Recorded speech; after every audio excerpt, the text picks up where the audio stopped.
play Kabira Evangel. Kabira, choosing red. So we're going to go ahead and blow up the board right here. Blasphemous Act. Today on Commander Replay, we celebrate Memorial Day with an Allied invasion as we take another look at this Munda Allies tribal deck. Next on Commander Replay. Commander Replay t-shirts, available in orange and colors beside orange. Welcome back, everyone. We are playing some Munda Allied Invasion today. I've gone ahead and kept an opening hand that looks like this. It's got 3 lands, land tax, Oketra's Monument, Boros Signet, and a Heliod's Intervention. So lands and ramp in a touch of removal. Cost reduction is cool. Also bodies are cool. Gives us blockers and stuff like that. That is a soul ring for opponent. That might be a target worth shooting at some point with the Heliod's. We'll see.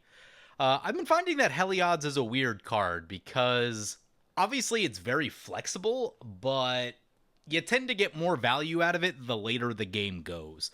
So what I am seeing a little bit of is that Dismantling Wave is a much better early game play. Like if this were a Dismantling Wave, I would probably auto cast it on turn 3 to blow up the Soul Ring and whatever anyone else has.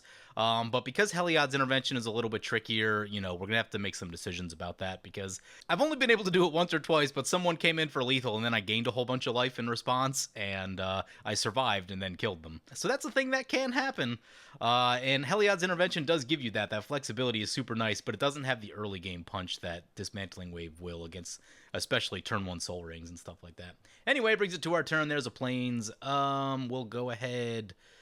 We can use this to get Mistveil Plains. I don't know if that's hugely relevant, but we'll just play the Plains this turn. Get the land tax into play, and we will pass like that. So for Memorial Day, I thought I would play Allied Invasion because this has been my new favorite deck. I've been playing this a lot in paper. My Patreons have been seeing a ton of it. And Ryan, one of my Patreons, was super nice and got me this really cool looking Altered Munda that I've been absolutely loving. I'm going to flash a picture of it on screen because it's just so awesome looking. Anyway, thanks to Ryan. But anyway, yeah, I have a couple sub-names for this deck. One is Allied Invasion. The other one is Allied Victory.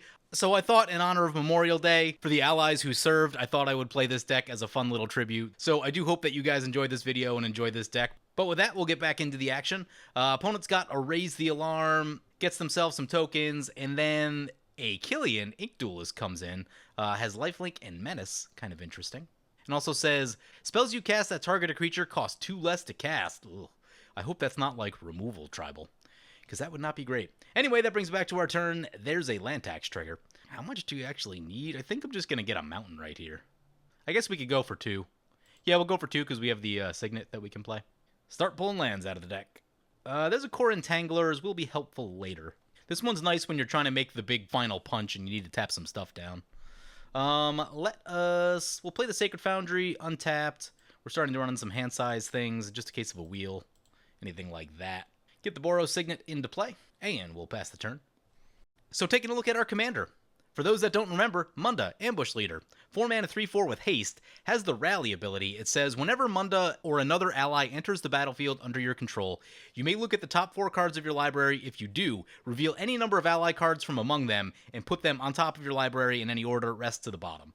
So it's not really card advantage, but it does help you cycle through your deck to find your creatures. So as far as abilities that they could have put on Munda, it's not the best, but if you're smart about it and build your deck the right way, you are able to take advantage of that ability and make it better than most people automatically assume that it is. Most people automatically assume that it's absolute garbage. The truth is, it's somewhere in the middle. Like, it's not insane. It's not going to blow you away, but it's not completely useless either. So we do have a couple ways to manipulate the top of our deck. Temple Bell is one. Hazoret's Monument allows you to loot something from the top. A couple draw spells. Skull Clamp allows you to do some stuff. So there's a couple cute little tricks you can do with Munda to get things off the top of your library. And like I said, it helps you find your creatures. So especially when you're trying to make the big push, you're able to kind of refuel yourself, because this deck also relies heavily on enchantments. And if things go the way that I want them to, we'll probably cycle past a lot of cards that we would have wanted otherwise. But the benefit of that is that you find your creatures and you always have creatures to cast. So anyway, spiel on Munda right there. Brings back to our turn another land tax. We're going to draw, go up to 8, cast 1. I'm actually going to go no on the land tax this turn, I think. Ooh, that's a Sun Titan.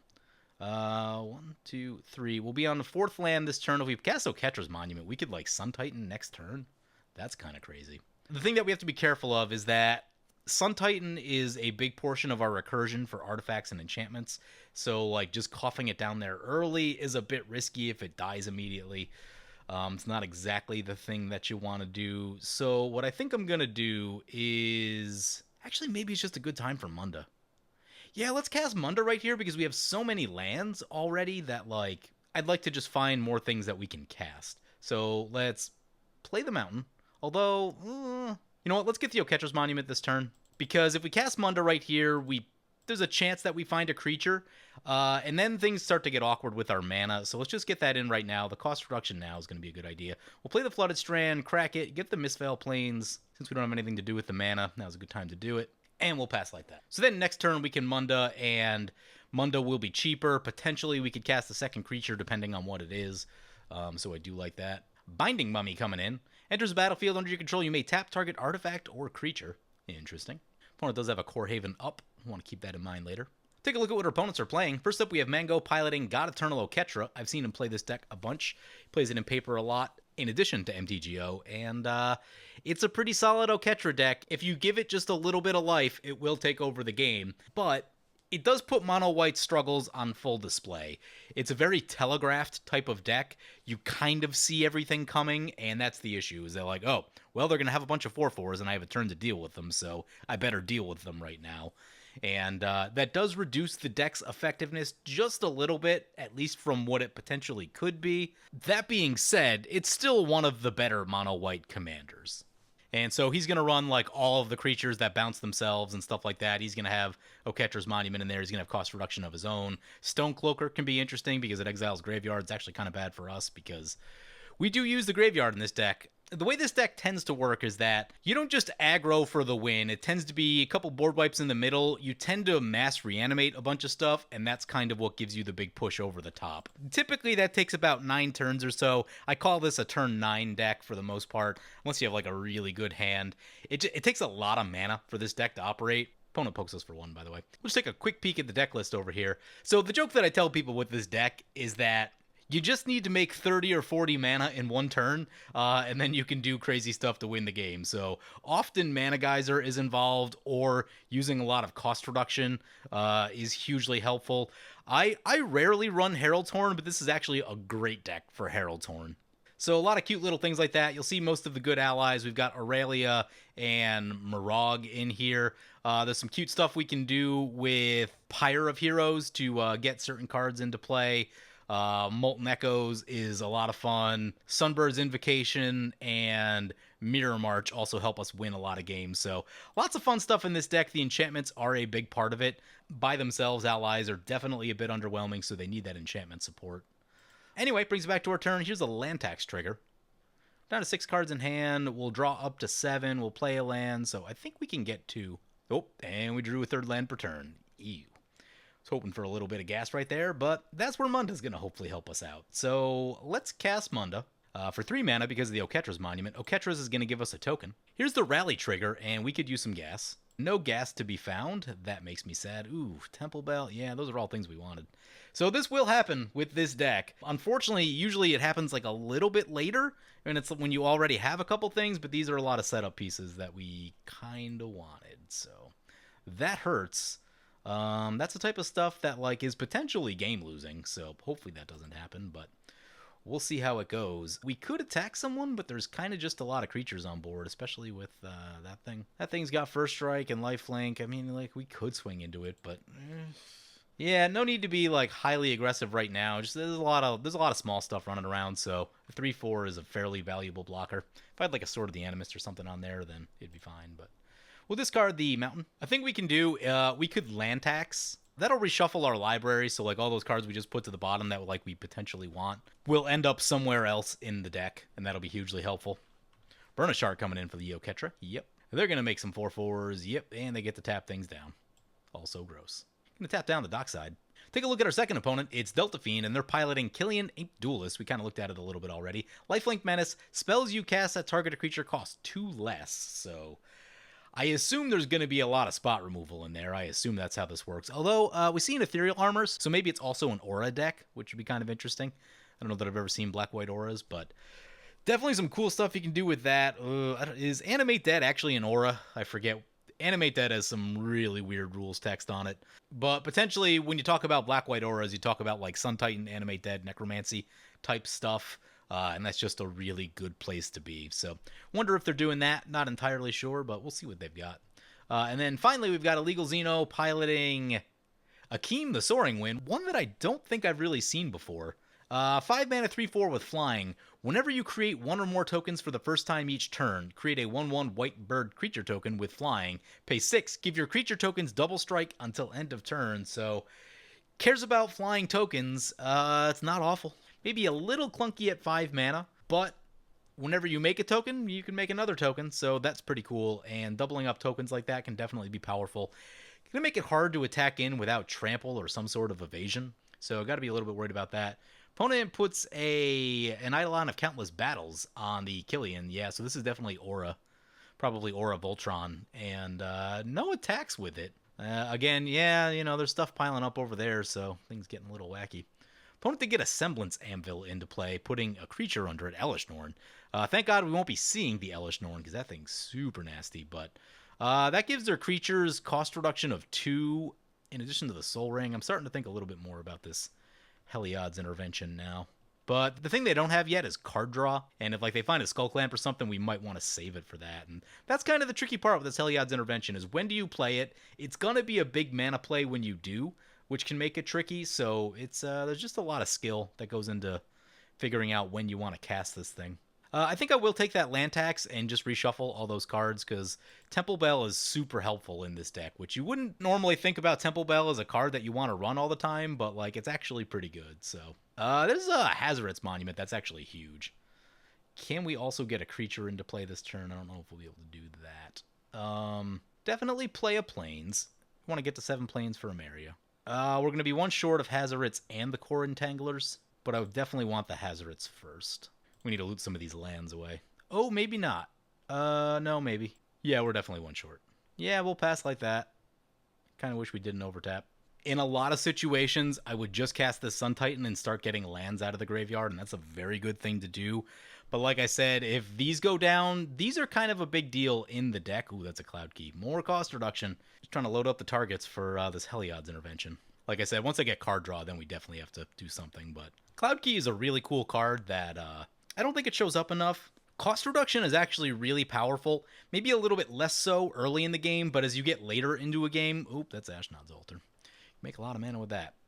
But yeah, as you get later into the game, cost reduction can be almost as good as mana doubling, depending on where you're at and what you're doing. Generally, it's not quite as good as mana doubling, but it's also a much smaller play to make. It's much easier to drop down a Cloud Key than it is Cage Sun or something else, so... And if things go well for us, we'll get a good look at that with this deck, because this deck will utilize a lot of cost reduction to do things. Observant Alseid. Enchanted creature gets +2/+2 and has Vigilance. So yeah, I think we're probably going to start to see this thing attack. Let's see where they want to go.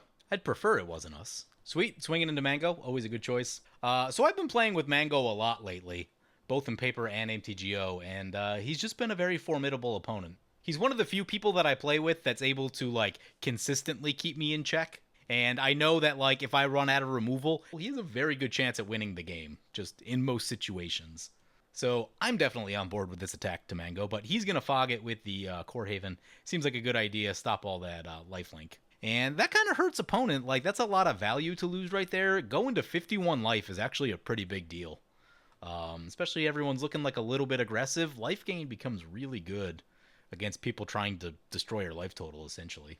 Keeper of the Accord. I just cut that before the game to make room for some other stuff, so kind of wish we had one. Opponents are ahead on lands. Unfortunately, our Chaomancer's map and most of the C21 stuff is not available on Magic Online yet, so I think it's coming out with the next set, Modern Horizons 2, but pretty frustrating. Pretty frustrated about it. Really wanted to show you guys some of those cards, and they're just not available. Opponent makes another Sculpture at the end step. Brings it back to our turn. Another land tax trigger. We're going to draw our 8th card. I think I'm just going to skip the land tax this turn. We have a lot of lands happening. No. Blasphemous Act is a magic card.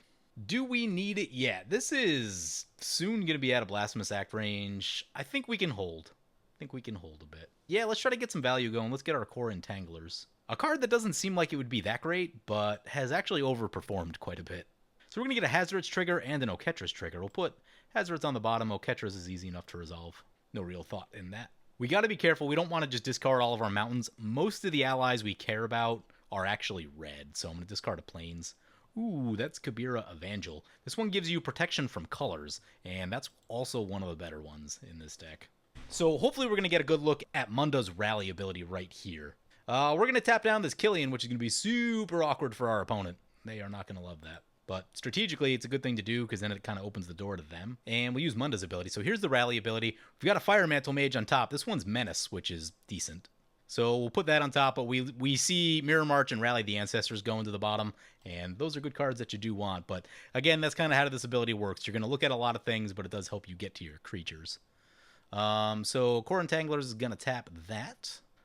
We are going to play a Mountain, play Kabira Evangel. Do the same thing again. Hazaret's on the bottom. Yeah, discard the plains, even though it's not the best. We're going to be using Sun Titan to pull a lot of them out, but at least we will have to at some point. What can we do? We could go pro-white. Oh, we could go pro-red. Yeah, that's what we're going to do. That is a fantastic idea. Core Entanglers. Tap this God Eternal Oketra. Munda ability. Kabira. Use the ability? Yes, I'd like to use the ability. Choosing red. With. Feast and Fam is cool. Stoneforge is cool. To the bottom. Tap the thing. These tokens are unfortunately not pro-red, but I think there's too much value in not blowing up the board right here. So we're going to go ahead and blow up the board right here. Blasphemous Act. God Eternal Oketra. They can put it into the library if they want. Is that a may? You may. They put it in the command zone instead. Yeah, they have so much cost reduction. Take a poke into Mango for 3. Opponent gets their auras as bestow creatures, so didn't lose everything. Mango looks like he's flooding, but as soon as he runs into Skull Clamp, it's a problem. Although, yeah, he doesn't have anything in play yet, so that's good news too. Here comes God Eternal Oketra, back to play. Yep. Odric Lunarch Marshal, that's a good one. Gonna get themselves a 4/4. So that'll give them Double Strike and Vigilance as keywords, and those are two pretty good keywords. You can tell I'm in a good mood. I'm really chatty this game. I love playing this deck. This deck has actually performed pretty well for casual and mid-power games. I wouldn't try to take it to a high-power game. It's obviously not that good, but if you're in that like turn 8 to 10 kind of setting, it's pretty cool. And every time that I win with it, I just have this feeling of like, I can't believe it worked. So I get that giddy excitement every time that it does work. I'm like, I just won with an Allies deck of whom everyone thinks that Munda is the single worst Boros commander, which it is not. I've talked about it. Sorry to fans of Anya, but Anya is in fact the worst Boros commander. There's nothing she does that isn't done better by some other commander. She gives you nothing, essentially. Munda at least gives you this weird rally ability, and just being a 3/4 with haste means it comes down kind of early. You can put a Sword of the Animist or a Mask of Memory on it, have a little success, stuff like that. It does more than you think it does, especially if you build to it. Opponent has a Golden Guardian coming in. Maybe I need more red board wipes in this deck because of the Evangel. Just that the Evangel's not particularly easy to find. I mean, the Munda ability is decent, but it's not exactly a tutor. Land tax trigger. Yeah, we can grab some lands. We're down to 4 cards. Yeah, we might as well grab a bunch because of the Hazaret's Monument. Oh, we drew the land per turn. That's not great. That is not great. Play the Cliff Dropper Shriek again. The red mana will matter, so get that in. Yeah, let's play the Fire Mage Mantle and hope our rally ability gets us into something else.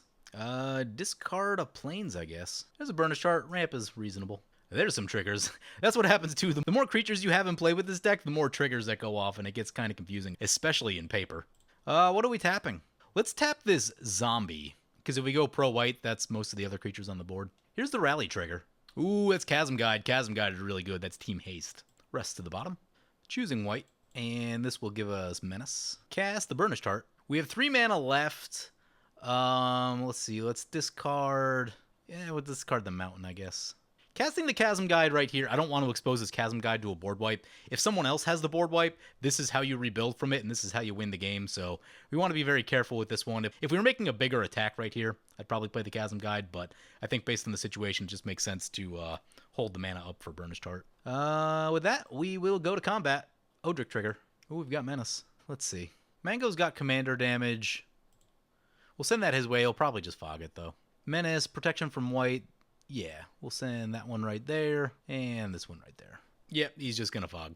Notably, Courthaven does not untap the creature, so will not be an available blocker. Yeah, anything you can do to multi-ramp in this deck is huge. Like I said, it just takes a lot of mana or a lot of creatures. In our case, there hasn't been a board wipe on our side or any removal on our side yet. So it just takes, you need a lot of mana worth of creatures in play to win the game. And anything, Burnished Heart, I've been using Gilded Lotus in my paper version, Thran Dynamo, Hedron Archive, all of it. You want all of them. Just anything that'll make you more mana. I've been trying to test out Mana Echoes. I don't have one in paper yet, but it's in this list online, and I kind of hope it comes up today because I think Mana Echoes could be a really cool addition to this deck. And also, the price has come down considerably since it got reprinted, I think last year sometime. What's interesting, too, is it's subtle, but the newer set of allies out of the BFZ block, Rally triggers off of an ally entering, but it gives whatever ability to all of your creatures. In the case of Chasm Guide, if we play Sun Titan and then cast Chasm Guide, it would give Sun Titan haste, which is awesome. The older ones don't tend to do that. They tend to just affect allies only, where the newer ones tend to affect all of your creatures, which is pretty cool. I really wish there were allies in the most recent Zendikar set. It kind of sucks that there isn't, because there wasn't any like cool new pieces for this deck when Zendikar Rising came out. Now, I built this deck after Zendikar Rising, but still, I was just checking through the set, and I'd be like, what fun toys can we find? Oh, none. There are none, because there are no allies in this set. Obviously, the flip lands are pretty good, Morog's pretty good, but opponents got their own God Eternal Oketra coming in. There's the Odric trigger. We can auto that. I'm going to crack the Burnished Heart. You know, one subtle difference that I've come to really like with Burnished Heart compared to Myriad Landscape is the ability to split your land choices. Having to choose two of the same can get a little bit awkward with Myriad Landscape. I find that I really like going for one of each quite often to keep my colors kind of balanced, and, you know, Burnished Heart allows you to do that. Myriad Landscape does not. Running low on basics, though. I think we might be out of land tax triggers also. We may have outramped our opponent at this point. Looks like 9 lands over there versus our... Yeah, no land tax trigger. There's Myriad Landscape. Well, that's super awkward now because we don't have enough basics for that. Although, if we end up with like leftover mana, we could start putting planes back on the bottom for the Myriad Landscape. It's a thing that we could do. That's going to be more of a last-ditch kind of thing, though. Yeah, we're in a good spot to take over this game. I guess cast the Sun Titan first, just in case we don't run into another ally or something. Sun Titan, Oketras, and Hazards. Discarding, I guess, the Myriad Landscape. It comes in tapped. It's not exactly what we're looking for. There's an Austere Command, helpful if we need removal. Get the Flooded Strand. We still haven't grabbed our Plateau, so we can pull that out of the deck. The thing that we'll do, though, is shuffle. So crack the Flooded Strand. Get the Plateau. 1 planes left in the deck. Cast Chasm Guide. Yeah, discard the planes, I guess. There's the Skull Clamp, finally. That's good insurance in case our stuff gets blown up. Uh-oh. It's going to be an Ob Nixilis Cruelty on the Kabira Evangel. Ooh, yeah, we're not going to get the protection from colors. That is unfortunate. It's going to get exiled also, so it's not coming back. Makes me a little sad, but we're still going to have Team Haste, and Team Haste is pretty cool. So there's all the rally triggers. We got Munda, we got Entanglers. Once again, yeah, we're not going to get the protection from colors. Who are we attacking? Tap down this God Eternal Oketra, I guess. Menace will give us unblockable in that direction. There's Haste. Cathar's Crusade is in the deck and would be super helpful right now. Here's our Munda trigger. Bruce Tarl is a card. Play the Scavenger Grounds. Play Skull Clamp. Equip Skull Clamp onto the Sun Titan. That's a target with a high probability of being shot. Go to combat. It's not an insane amount of damage, but it's reasonable that we're about to do. We haven't found the pump effect yet. Let's see. Yeah, Mango is going to be tough with the Team Double Strike. We really wanted that protection from colors one. That one does help us a lot. That thing's got Double Strike. It's a 3/3. That's got Vigilance. Yeah, I mean, those things are kind of big. Send that over to Xeno. Send a bunch of 1/1s to Delta. I don't really want to lose any of our stuff, so it's kind of a thing. Yeah, I guess a lot of stuff's going to go into Xeno then. We could send this one into Delta and this one into Xeno. Sun Titan, get...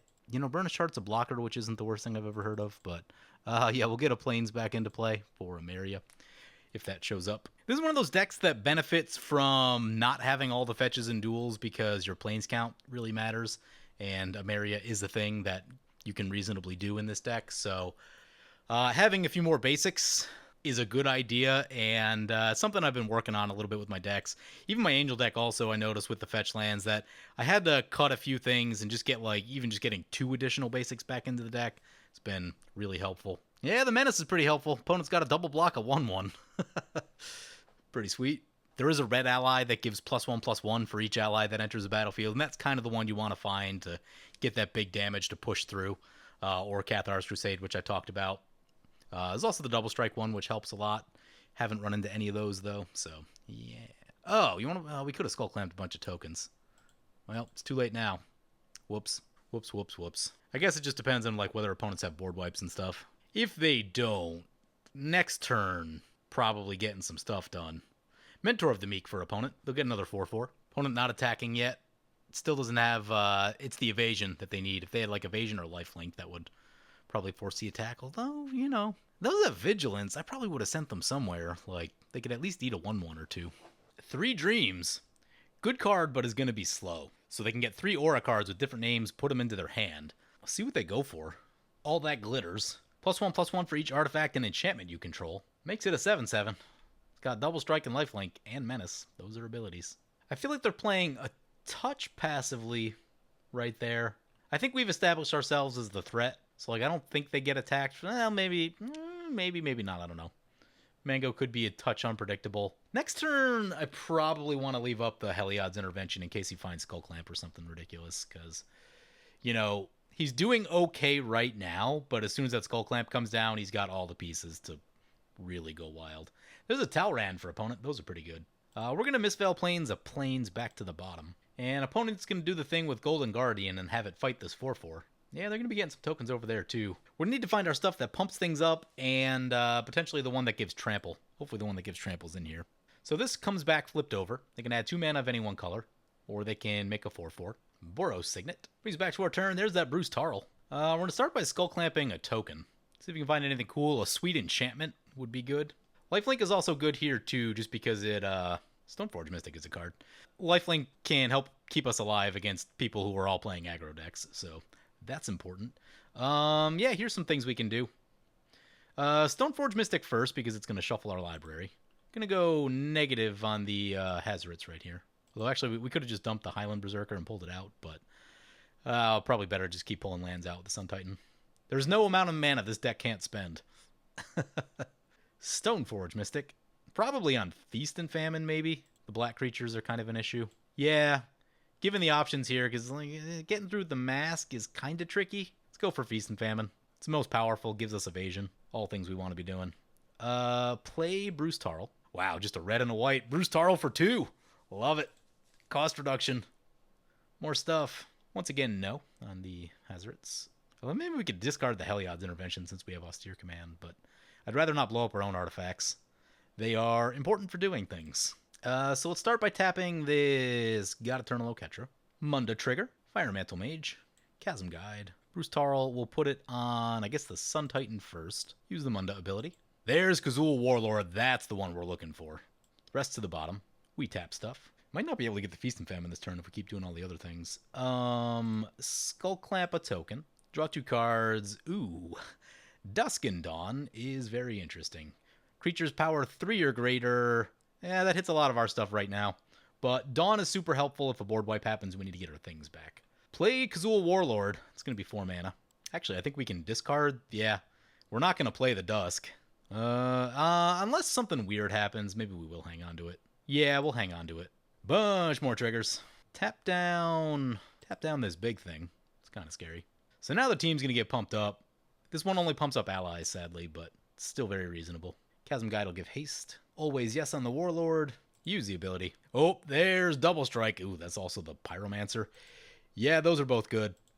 Those are really good. Let's go Marasa. We'll go Resolute on top. Equipment's to the bottom.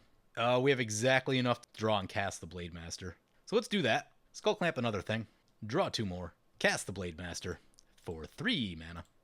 Anything worth discarding? Yeah, once again, we'll hang on to everything. I run Hazards because, like I said, a lot of the good allies are red. So the cost reduction is also good. And, like, yeah, when you occasionally need something off the top, it's a pretty big deal. Start tapping down stuff over here. That's got Double Strike, I guess. It's got a lot of toughness. It's kind of a thing. Oh, you want what we should have did? We should have dumped this guy in the graveyard, and then we could pull him out with the thing. Yep, those no allies there. Those are the bottom. And this is double strike for all of our creatures. Let's go to combat. Unfortunately, Mango still has a lot. This is safest over there. Send that there. I don't know, maybe we just have to turn a bunch at Mango. He's still at 37. It's so scary. Yeah, I don't know. The mantra is always attack Mango first, so he can block 2. Let's assume he blocks the 2 biggest ones. Let's send the Sun Titan. Hey, let's just do that. Bruce Tarl doesn't really matter. Everything's got double strike, lifelink. Well, they don't all have lifelink, so 5 power is the next biggest one. I'll get a Burnished Heart for a blocker. Like, we may not crack it, but just in case someone's got a big crackback on us. I've got a Core Haven trigger on the Munda, so that won't do any damage. Yeah, and with the blockers, I figured it's probably going to take most of this to...